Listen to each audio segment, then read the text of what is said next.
In the first presentation on electricity, we're going to talk a little bit about electrical charge and where it comes from and how we can charge an object. So some of the important topics from previous material is the idea of a force, which of course is just a push or a pull. And then also keeping in mind that there are different types of forces. There are contact forces and non-contact forces. And of course, contact forces, you have to have physical contact between objects in order for them to exert forces on one another, versus non-contact forces where that force can be exerted at a distance, like the gravitational force or the force of magnets. And so we're going to talk about another force today at some point. We're going to talk about the electrical force.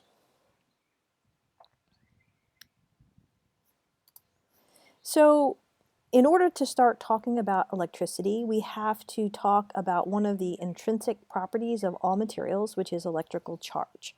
And it turns out that there are two different types of charges. There's positive charges and there are negative charges. And all matter is made up of atoms, and those atoms are made up of a nucleus, and that nucleus contains protons and neutrons, and then orbiting the nucleus are electrons. So it turns out that protons inside the nucleus here, which are labeled in this picture as blue, have positive charge, and the electrons that orbit the nucleus have negative charge. And then we also have neutrons, which are electrically neutral. They do not contain any charge at all. So it turns out that the magnitude or the size of the charge of a proton and the size of the charge of an electron is exactly the same, and that charge is equal to 1.60 times 10 to the minus 19 coulombs, where coulombs is our unit for electrical charge. So the only difference between the proton and the electron is that the proton would have a positive charge of 1.6 times 10 to the minus 19, and the electron would have a charge of negative 1.6 times 10 to the minus 19 coulombs. We define this charge, which is sort of a special charge because it's the charge that makes up all matter, and we write it as an E for the charge of an electron with an absolute value in front of it, meaning we're just talking about the size of that particular charge. So we talked a little bit for a second about the atom and how atoms are made up of a nucleus that contains the protons and the neutrons and the electrons that orbit that. And of course, there are different types of atoms, and if we were to look at the periodic table on the next slide, we can see that the number of protons inside the nucleus tells us what type of atom this particular atom is.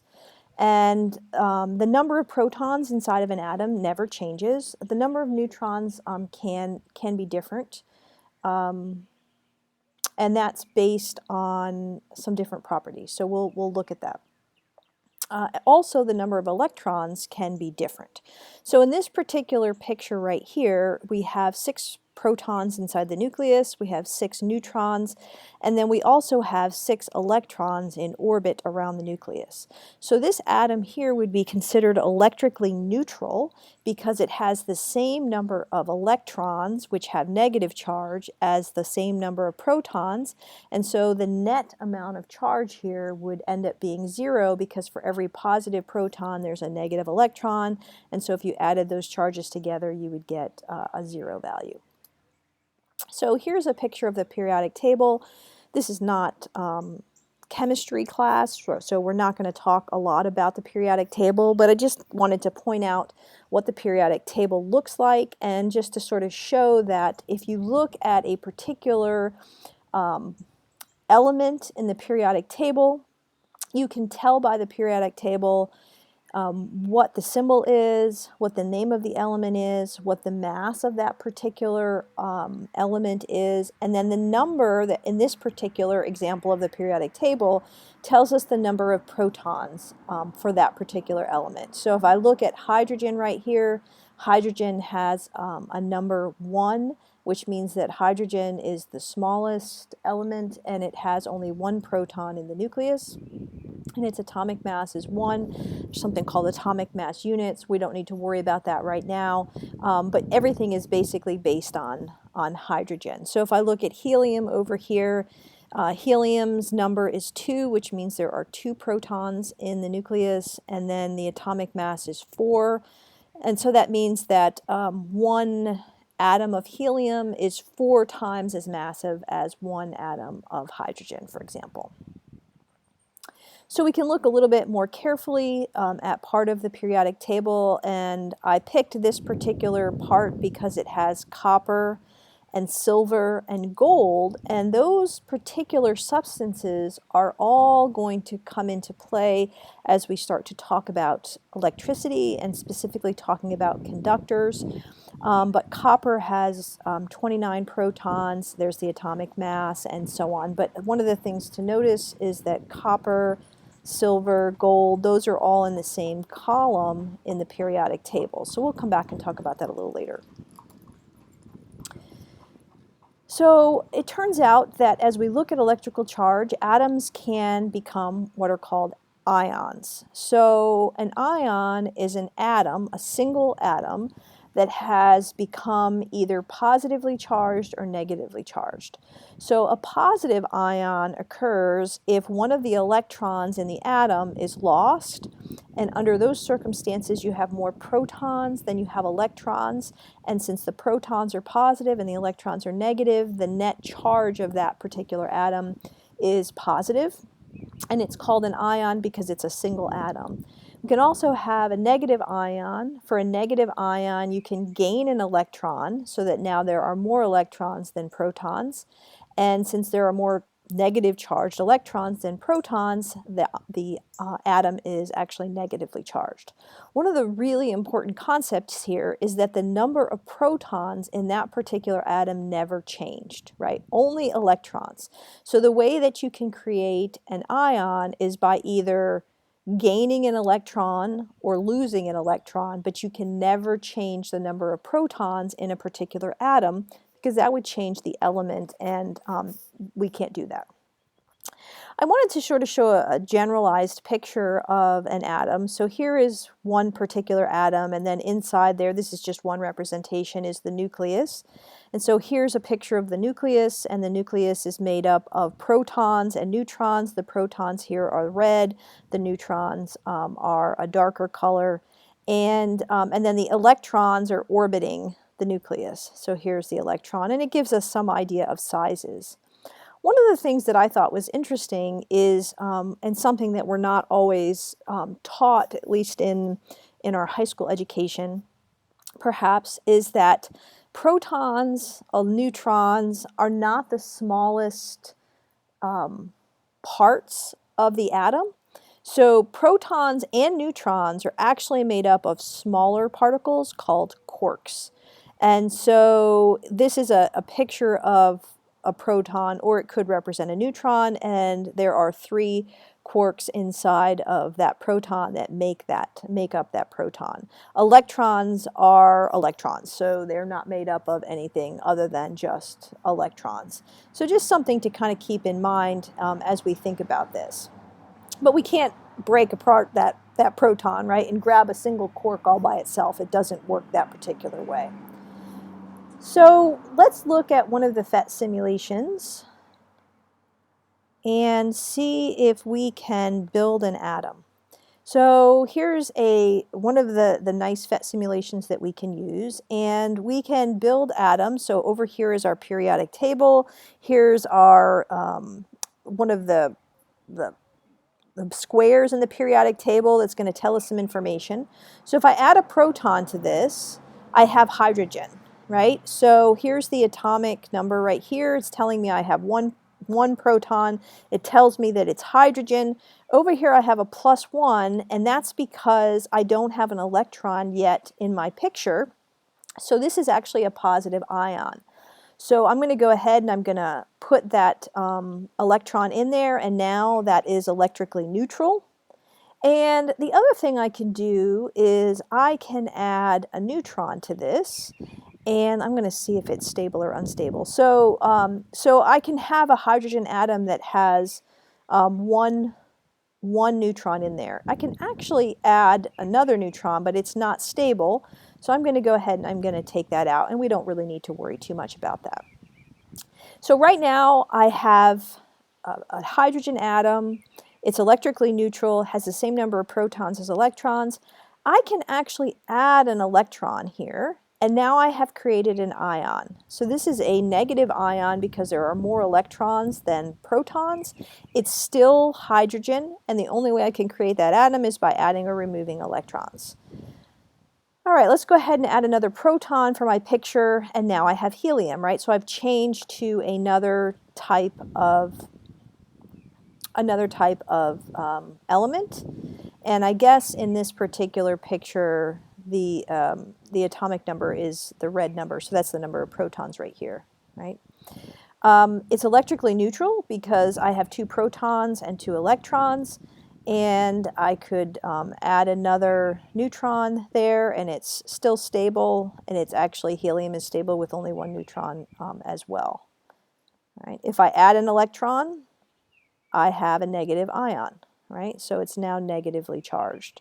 I don't know if it'll take 2. It does take 2. So now it's still an ion, but it's still negatively charged. It just has twice the charge that it had before. So I just wanted to sort of give an idea of how you can charge an object and create an ion. So in this particular case, we're looking at a single atom, and we are creating an ion by adding or removing electrons. But the number of protons in the center always stays the same for a particular element. And so you can play with this at your own convenience if you would like to, but it does show how you can build an atom.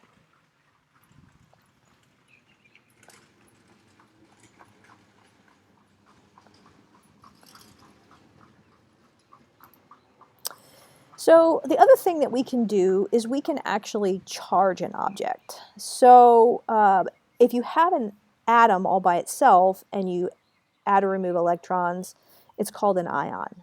But if you have a larger object that's made up of many atoms and you charge it, then we're talking about not an ion anymore, but we're talking about actually physically charging that object. So you can negatively charge an object by adding an excess of electrons to that particular object. You can also positively charge an object by removing electrons from the object so that there's a depletion of electrons, and now there's a depletion of electrons, and so now you have more protons than you have electrons, and it's positively charged. So some of you will see a little demonstration of this in a second, but how do you actually charge objects? I'm going to come back to this idea of Coulomb's law in a second. So let's actually see how we could charge objects, and then we'll talk about the fact that the charges exert forces on one another. So one of the ways that you can charge an object is by rubbing. So it turns out that when you rub objects together, certain objects, the electrons in the outermost shell of the atom are more loosely bound to the atom, and they can actually break free. So some examples of this would be if you have long, sort of thinner hair, and you use a comb in your hair, and you do it over and over, and it's a really dry day, what can happen is your hair can lose electrons, and the comb can gain electrons. And in the process, what happens is that you get this sort of this static electricity between your hair and the comb. So the reason for that is because, let me go back for a second. The reason for that is because charges exert forces on one another. So here is a simulation that shows 2 objects that are just hanging from a string. They're called pith balls because you can actually put charges on them. And over here is how I can adjust the charge. So right now they are both electrically neutral, and I can change the mass of the balls as well. So I'm going to add negative charge over here to the left pith ball, and nothing happens because the right side ball actually is electrically neutral. So I have negative charge here, I have no charge here, nothing happens. But as I add negative charge to the right hand pith ball over here, I have negative charge on this one and negative charge on this one, and they repel one another. So like charges, negative and negative will repel one another. On the other hand, if I make the left side pith ball positive, and I leave the right side pith ball negative, I have positive charge on one, negative charge on the other. They are attracted to one another. So unlike charges, positive and negative actually attract one another. I can make both balls positive again. So here, this one is positive, and again, like charges repel. And I could make the other one negative, and they will attract, right? So unlike charges attract, and like charges repel. So we can use that to actually charge objects. So let's look at this simulation, which allows us to charge a particular object. This is one of the PhET simulations. This is the John Travoltage example of charging an object. So some of you may have experienced this before, where especially in the winter time, if you're inside your house and it's very dry inside your house and you have carpeting, you walk across the carpeting in your socks because it's kind of cold outside, and then you go to grab the metal doorknob. And what can happen is you can get a shock. And that's because the rubbing between your socks and the carpet caused electrons to break free from the carpet. They go onto your body, and then when you touch the metal doorknob, which happens to be a good conductor of electricity, those electrons leave your body, and in the process you get a shock. So here's an example of that, where it's just the rubbing sound with the feet.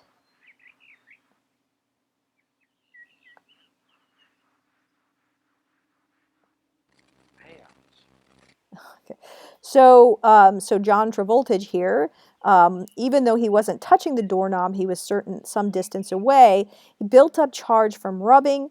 Electrons from the outermost shell are breaking free. They're able to basically be accumulated on the body and then released on the body. If I bring the hand closer, it won't take as much rubbing because air is not a good conductor of electricity. It won't take as much rubbing for that shock to occur.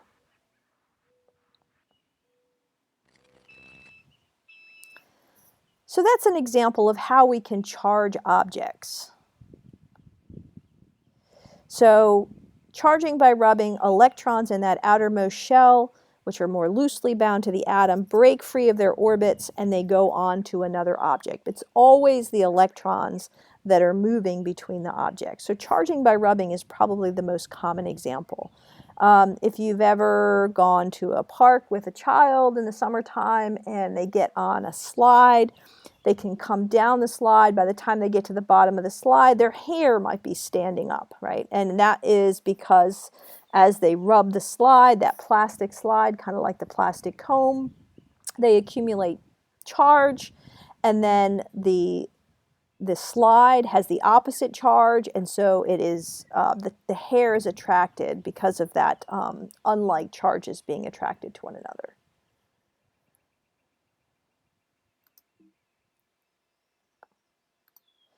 So another example of how you can actually charge objects is by something called polarization.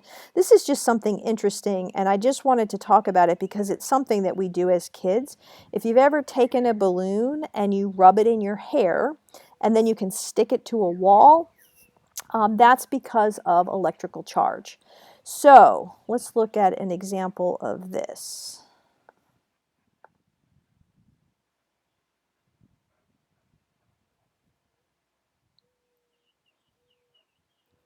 So here's my balloon. Right now it is electrically neutral. It has protons and electrons, right? And then I have a nice wool sweater. It's also electrically neutral. There's the same number of positive and negative charges. So, and then we have the wall, the same thing. So I can take the balloon and I can rub it on the sweater. And if I rub it on the sweater, it accumulates the electrons. So the electrons move from the sweater to the balloon. If I let the sweater go, if I let the balloon go, it's attracted to the sweater because of the positive and the negative charge, right? Being attracted. Now watch what happens as I bring the balloon closer to the wall. See what's happening to those electrons that are part of the atoms, right? Those electrons are moving away from the balloon because negative and negative repel one another like charges repel. And then the positive charges are there because, positive and negative attract. But all those electrons have sort of moved away, and it appears as if part of the wall is positively charged. This is called polarization. There's not actually positive charge on the wall. What has happened is that the atoms that are near the surface of the wall have protons and electrons in them. And when the negatively charged balloon comes close, the electrons of those atoms kind of shift a little bit away from the balloon, and it makes it appear as if there's positive charge. The neat thing about polarization is that there's not really charge there, and if I bring the balloon away from the wall, all of that charge goes back to where it was before. So polarization is a temporary charge that appears to be on the wall, but it's not really there, and it's only near where the balloon is. So if I put the balloon high up on the wall is polarized at the top, but if I move it down, it's polarized at the bottom. So this is just something that is interesting to know about, because the wall does not actually have electrical charge on it, but it gets an induced charge temporarily because something that was charged is brought near it. And so we get that effect, and the balloon can actually stick to the wall.